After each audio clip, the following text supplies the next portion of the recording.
Thank you for staying tuned. Now, Bureau de Change operators have commended the Central Bank of Nigeria for waiving the 2025 license fees for the operators. They spoke under the aegis of the Association of Bureau de Change Operators of Nigeria, ABCON. President of the association, Dr. Aminu Gwadabe, gave the commendation in an interview with Newsmen. Mr. Gwadabe thanked the management of the Apex Bank for the waiver of the annual license renewal, which he described as amnesty extended to his members. According to him, the move underscores the CBN's commitment to implementing the new financial capitalization requirements for BDCs. They include a capital requirement for 500 million naira for Tier 2s and 2 billion naira for Tier 1 operators. Mr. Gwadabe urged his members to merge and meet the new capital requirements before the extended deadlines of June 2023, adding that ABCON and members are willing to continue to collaborate, cooperate, and comply with existing rules and regulations as instituted by the Apex Bank. He also appreciated the CBN's launch of the Nigerian Foreign Exchange Code, designed to promote ethical conduct among dealers in the market. Let's talk to the #1 BDC operator in Nigeria, Dr. Aminu Gwadabe, a national president of the Bureau de Change Operators of Nigeria. He joins me live from Abuja. Mr. Gwadabe, good to see you on the program. Very quickly, how would you react to this move made by the Apex Bank, to ease off the licensing fee for you and your members for 2025? First, we want to appreciate and to add appreciation.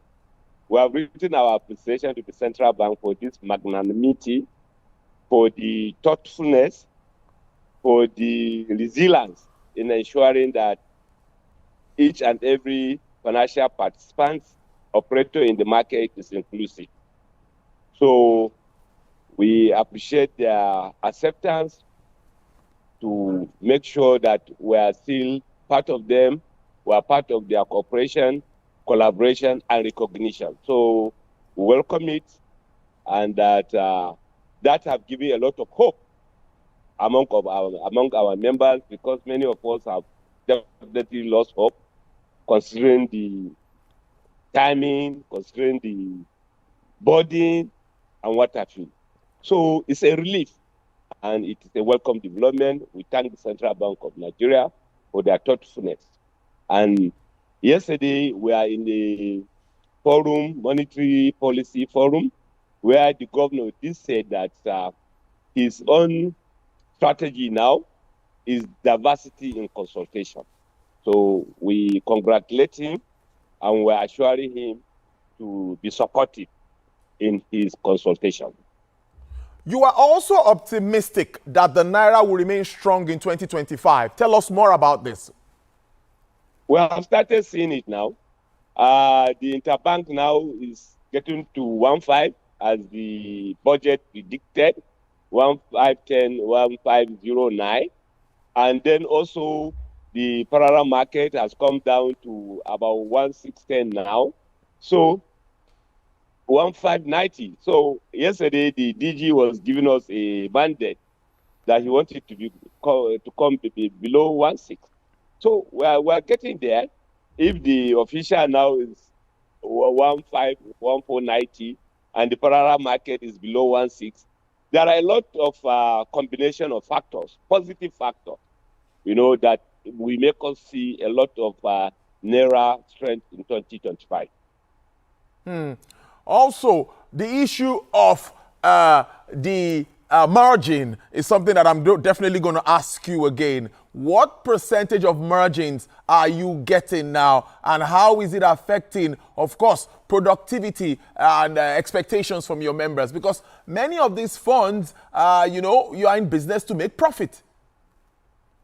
Yeah. As an association, our major role is guidance, to guide our members. And part of the team we have seen is the challenge of making 500 million, 2 billion naira. So we are of the opinion that it's difficult for 1-2 people to raise 500 million or 2 billion naira to have a new license. And we have the skills, we have the experience, we have the tool. So instead of us losing this experience, losing these skills, we are advising our members to come together. Are you 5? Are you 10? To merge. We are having strategy session for that. In fact, very soon we'll write the Central Bank of Nigeria for their support and engagement, so that anywhere we are going, it will be like it will be support of the central bank and the necessary regulatory authorities. That's the only way we can remain relevant. Our members, like you said, will not be out of business because the regulation, if not well packaged, will make a lot of our members to be out of business. So as an association, we want to carry almost, so Nigerians should borrow from partnership. It's no longer the days of saying, I am the owner, I'm the single owner. We're talking of corporate governance now. That's what the CBN is trying to institute. It's no more a company that you say, it's Alhaji Gwadabe and his wife and his daughter. No, we're talking of corporate governance. So we are urging our members, we are sensitizing them, we are guiding them to see the future. Because why are you operating like a Colano seller, one-man business, when you can operate almost like a minibank?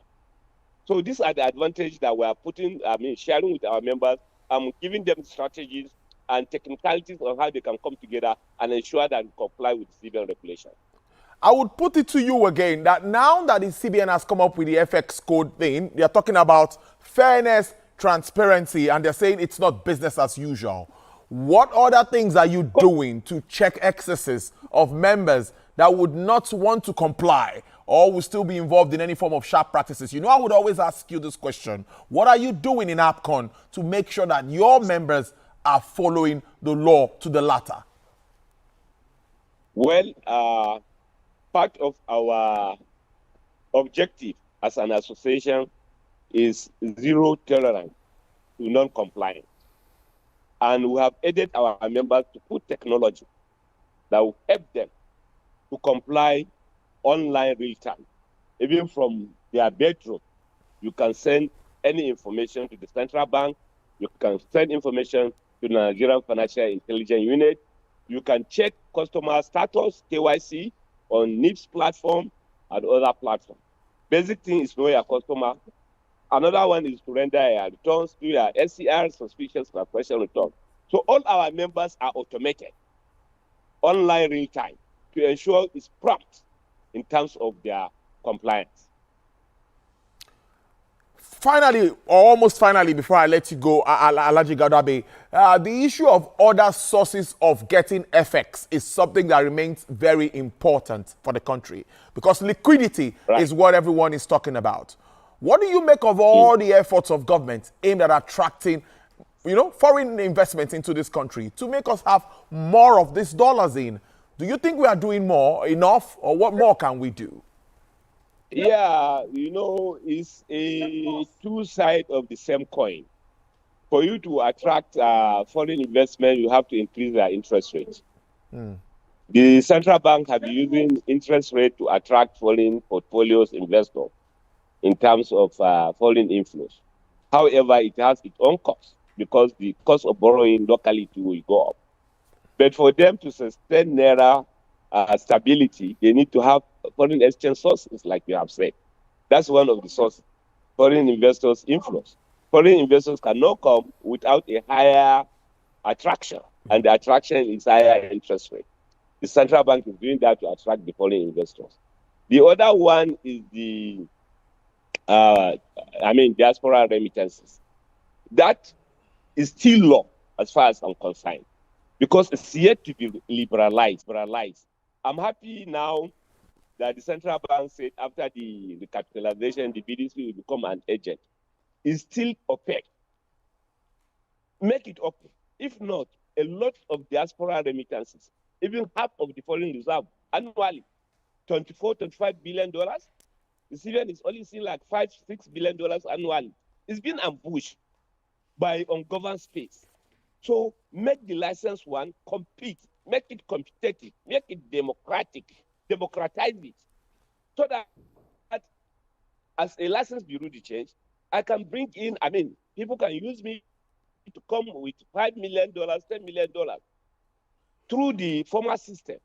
If not, it's going to be continue to be ambushed. That is the experience. So if the CBN can liberalize and democratize the diaspora remittances, it will go a long way in helping us to generate more sources of foreign exchange. Thirdly, let them sell all their non-active assets. We have the secretariat in Ikoyi. We have many assets that are redundant. Let them put them in the market, generate billions of dollars and put in the market. So there are many, many issues, ways that central bank, the government can raise money. Also put money in agricultural research. We're now talking of export. It's like only not up to 1% of our budget, agricultural budget alone, that is being earmarked for agricultural research. How can you develop?